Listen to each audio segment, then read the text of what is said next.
Okay, so we're going to do a simple if statement in here.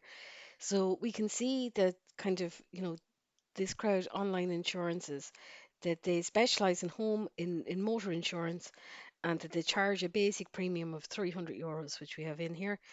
And then they add. So, depending on what a person's circumstances are, will ultimately determine what amount of premium they pay. But it would be very difficult if Jim Collins rang up here and looked for a quote, and the person on the other end of the line had to take it out and go, okay, well, okay, what's the charge that I have to apply in the event that it's a city premium, and what's the thing that I have to apply if it's an age premium or if it's claims bonus or whatever. So we are going to try and automate it as much as we possibly can. And then when we change the parameters here, it really won't make much of a difference and it'll calculate what the person's total premium should be. So if we say here that does have a city centre address, okay, so we see the city premium. Drivers with a city address are charged 20% extra on the basic premium. So Jim is going to get charged 20% of this basic premium if he has a city centre address. Okay, so we can see, yeah, he does.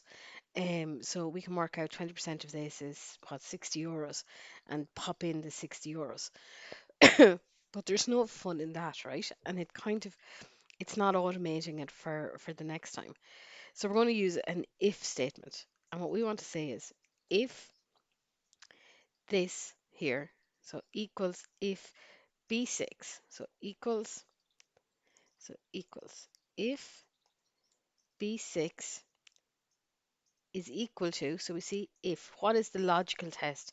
So we want to say if B6 is equal to yes. And because it's text that we're putting in, we have to put it in inverted commas.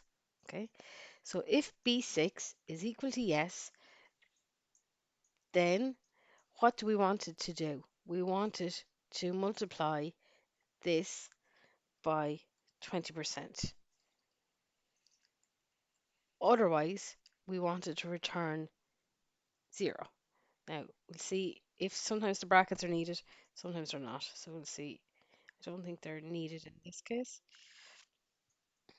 Oh, okay, so it's fine. So if B6 is equal to yes, and in inverted commas because it's text, comma, then this is what it should do if it's true. So if it's true, it should multiply D2, which is 300 euros, by 20%, and it did that, and it returned back that.